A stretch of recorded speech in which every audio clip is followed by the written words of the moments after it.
What do politicians, YouTubers, renowned sports coaches, celebrities, and major corporations all have in common?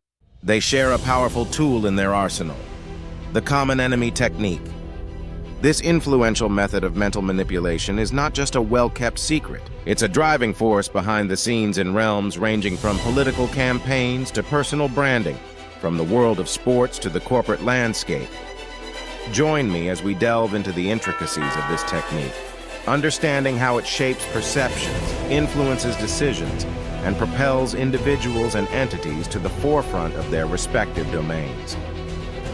Here's how it works. It essentially divides the world into two factions, namely us, you and your potential customer, and them, your competitors or a specific competitor. It highlights all the elements proclaimed by them that could deceive your potential customer and lead them astray, preventing them from attaining the benefits they would want to achieve. See the EDGE protocol in a previous video, the link to which you can find in the top right corner. Once the world is split into these two factions, your strategy for undermining your competitors involves instilling skepticism in your potential customer. You aim to raise questions about the professionalism, honesty, and effectiveness of your competitors in guiding them towards their goals.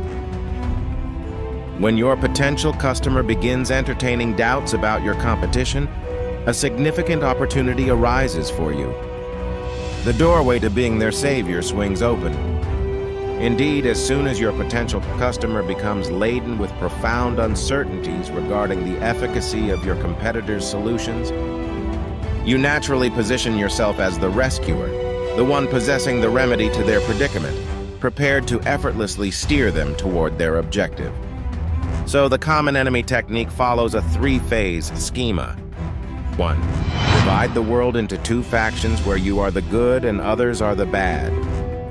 2. Instill doubt in your potential customer's mind about the effectiveness of your competitor's solutions. 3.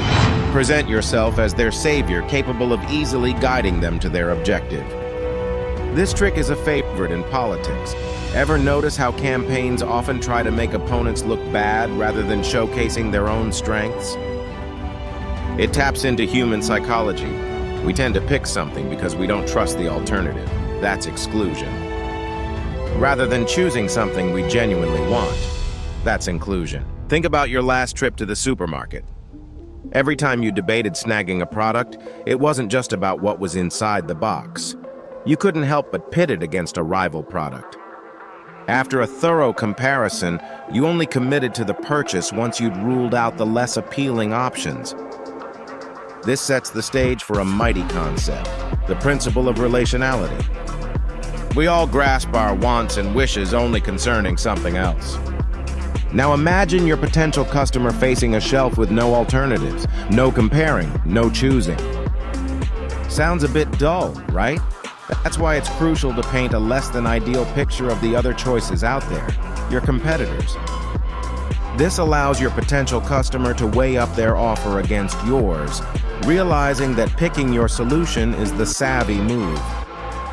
Mastering this technique thrusts you to the pinnacle of your industry. No more competition.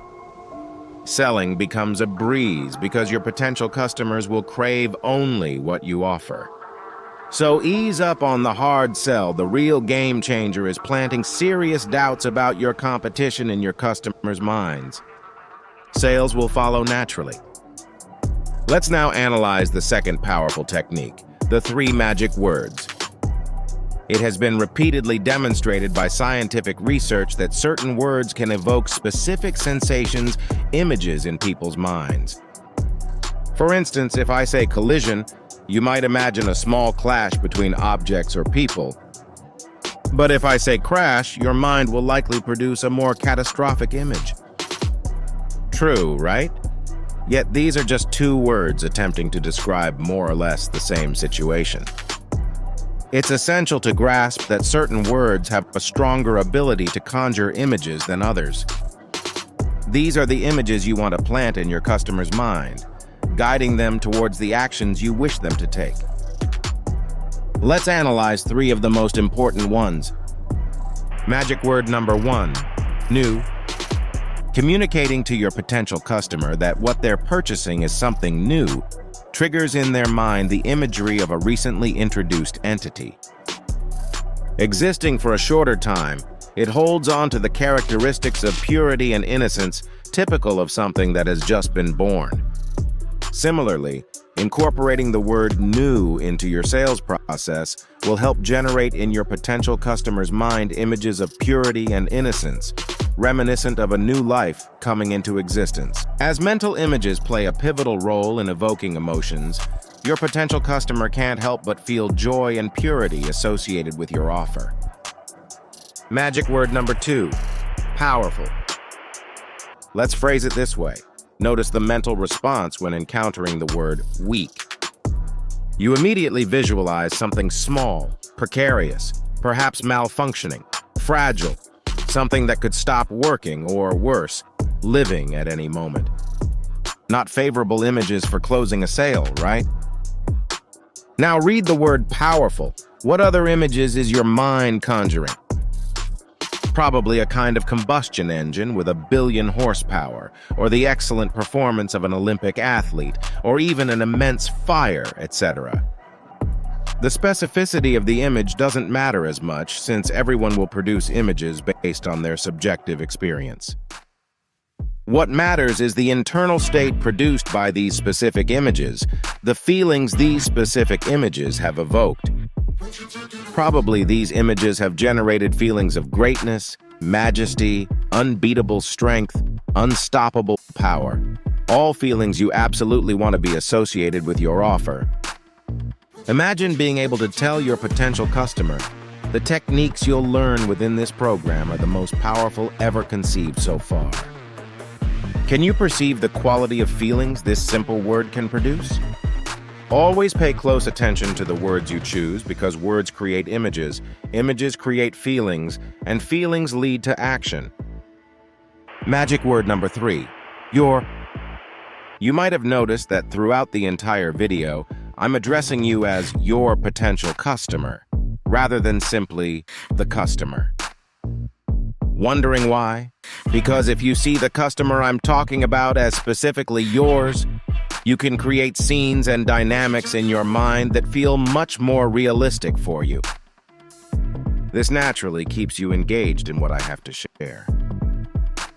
The more I can paint vivid and realistic images in your mind, the more likely you are to stay tuned to my video. You'll need to apply the same approach with your potential customer. Ensure that their imaginative journey is filled with scenarios that are as realistic as possible for them.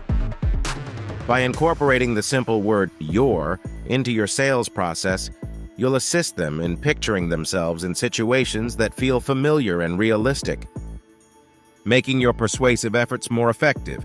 Yes, I did it again.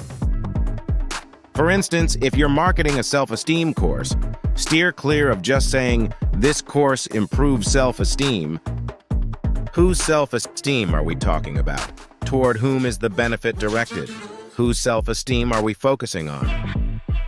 Toward whom is the benefit directed?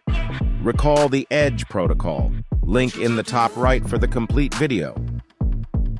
Instead, convey messages like, "This course enhances your self-esteem," or go for, "Your self-esteem will triple after completing this course." And now I'll provide you with an example of how to apply the 3 magic words simultaneously. Let me ask you to subscribe to my new channel because there will be powerful and new content on applied psychology in your everyday life. Don't miss out on the opportunity to unlock valuable insights and transformations tailored just for you. Hit that subscribe button now and let's embark on this journey together.